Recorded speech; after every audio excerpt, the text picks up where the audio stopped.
Hello everyone, welcome back to Coleman Studio Podcasts. This is Coleman and we are on episode 3 of our series of From Peer Pressure to the Life of Purpose. In the last 2 videos, we talked about choosing the right friends and becoming valuable in your friendship and your relationship. But many of you have been asking me, have been texting me, Coleman, what if I'm surrounded by the wrong people right now? What if my current circle doesn't appreciate the value I'm trying to bring? What if I need to make some changes, but I'm scared of being alone? But by the way, if you haven't seen those videos, I would say you should go back and watch the series right from the first episode so you could understand what we are diving into and what we are trying to achieve in this podcast. So today, I want to talk about one of the most difficult but necessary decisions you might have to ever make, and that's the decision to walk alone. Now, when I say walk alone, I don't mean become or hate people. I'm talking about having the courage to step away from relationships, from environments that keep bringing you or keeping you from becoming who God created you to become. This is the conversation that changed my life, because sometimes isolation isn't punishment, it's just preparation for your elevation. If you're ready to understand why champions are built in private, not in crowds, make sure to subscribe, because this message is going to change and challenge everything you believe about fitting in. Let me take you back to the story I mentioned earlier on the first video of this series. As I said before, you haven't really watched the series, start from the first one to start watching so you really understand where we're heading to. So back then, the pressure of being among and everything, there's always this clique, there's always this moment where something will feel off, where you're no longer appreciated. I had an experience then that totally changed me and made me ask myself some questions. Having friends that have no directions can really harm you and can really make you do things you're not meant to do. It took a lot of courage for me to step out and for me to start building alone. Sometimes you're going to regret it, sometimes you're going to feel lonely. But the point is, if you don't isolate yourself, you think the way they think and nobody's going to value you. If your team or your friends or the people in your relationship are not as efficient as you are, or do not have the type of mindset that you have, they're going to probably pull you down, which you don't obviously want for yourself. So now I need to be real with you about what walking alone actually feels like, because most motivational speakers won't tell you this part. It's scary, it's uncomfortable, it makes you question yourself. When you step away from usual crowd, you start hearing voices in your head. Maybe you're making a big mistake, maybe you're being too prideful, maybe you should just go back and fit in. Society has conditioned us to believe that being alone means something is wrong with you. You've been caught in that popularity equals value, that having a big circle means that you're successful. But here's what I learned during those early days of walking alone. The fear of being alone is actually the fear of meeting yourself. When you're surrounded by other people's opinion, other people's energy, other people's conversations, you never have the time, you never have to confront who you actually are. You never have to face your own thoughts, your own dreams, your own relationship with God. Walking alone forces you to have that conversation with yourself that you have been avoiding. It forces you to get clear on what you want, not what the group wants. I remember one of those first weeks after I left my group of friends, I sat down alone. And initially I felt anxiety, everyone was looking at me, judging me, thinking that, something was wrong with me, because it was very weird for me to step out and just build myself. But you know what happened? I started having the clearest thought I've ever had in years. I started praying more. I started planning my future. Instead of just surviving each day, I started studying more. My education started improving. I started passing some of my courses, So right now there's a big difference between loneliness and solitude. And understanding the difference will determine whether walking alone destroys you or develops you. Loneliness is when you are alone and you feel empty, disconnected, and something is missing, focuses on you gaining clarity, peace, direction, and deeper relationship with yourself and with God. The same physical situation, being by yourself, can either be lonely or solitary, depending on your mindset and your purpose. During my walk alone session, I had to learn how to turn loneliness into solitude, and here is how I totally did it. First of all, I filled my time with purpose. Instead of just sitting around feeling sorry for myself, I used the time to read, to pray, to write, to plan. I made my alone time very productive. I read more to pass my exams. The second thing I did, I started seeing solitude as a gift and not a punishment. This was my chance to think without other people's opinions clouding my judgment. This was my chance to hear God's voice without a doubt. Third, I focused on building myself instead of missing others.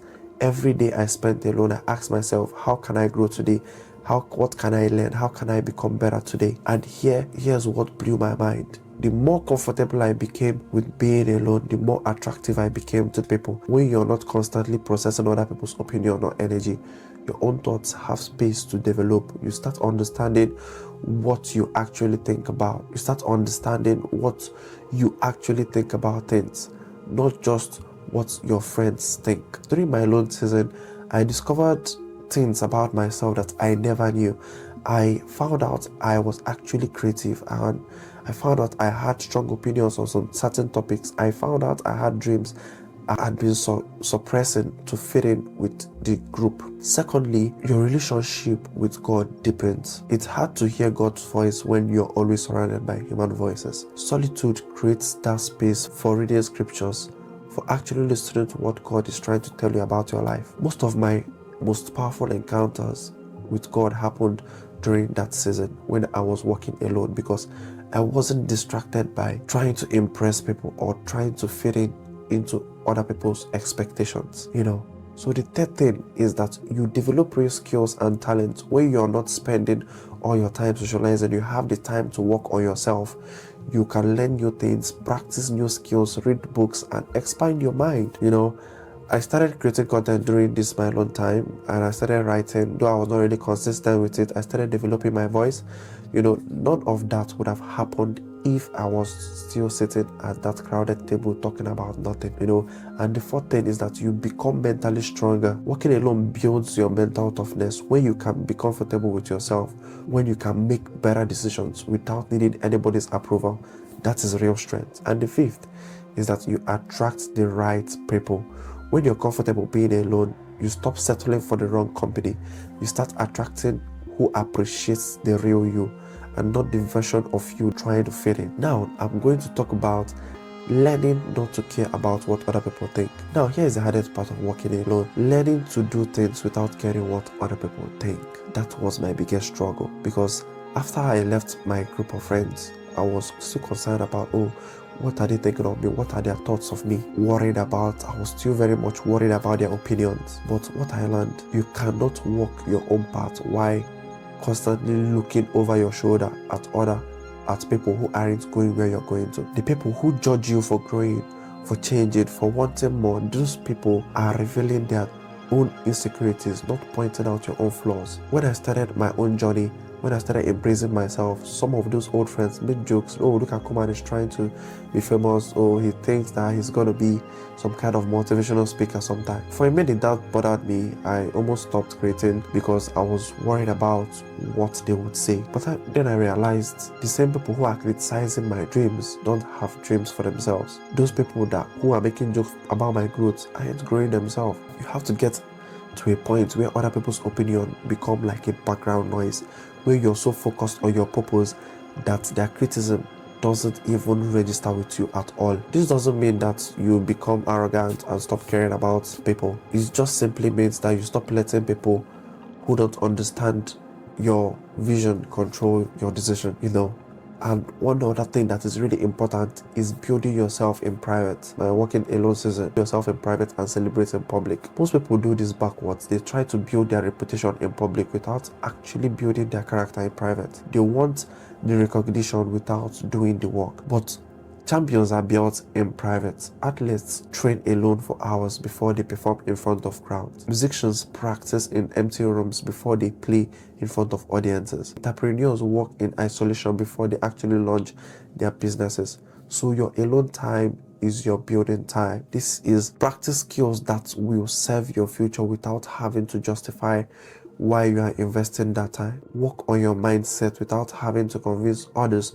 to believe in your dreams. Plan your next moves without having to get everybody's approval. I built this entire podcast during a season where I was spending most of my time alone. I developed my messages, I developed my voice, my content all in private. By the time people saw results, the private work was already done. Don't rush to share everything you're working on. Don't feel like you need to prove your growth to people who didn't support your start. Build yourself in private, and when the time is right, let the results speak for themselves. And now I'm not even going to lie to you. There will be moments when working alone feels impossible. There will be times when you wonder if you actually made the right decision. There will be seasons when the loneliness feels heavier than the growth. But here is what you have to remember. Every successful person has a period where they had to walk alone to find their path. Jesus Christ spent 40 days in the wilderness before starting his ministry. Moses spent 40 years in the desert before leading Israel. David spent years alone as a shepherd before becoming king. Your alone season isn't punishment, it's preparation. God is preparing you for something bigger. But first, he needs to separate you from the influences that were keeping you small. When it gets hard, remember why you started walking alone in the first place. Remember the conversations that drained you. Remember the dreams they told you were unrealistic. Remember the version of yourself you were becoming in that environment. You are not walking alone because you hate people. You're walking alone because you love your future too much to let the wrong set of people destroy it. So listen, the end goal is to become so clear on your purpose, so strong in your identity, so connected to your vision that when you do find your tribe, you are contributing to it instead of just consuming from it. My walking alone season eventually led me to the right people, but I had to become the right person first. If you're in a season where you need to step away from certain relationships, don't be scared. Your future is waiting on the other side of your courage to walk alone. But here is a question that's probably on your mind right now, and this is what we're going to address in the next video. You don't know which direction to go. When the path isn't clear, where do you turn to?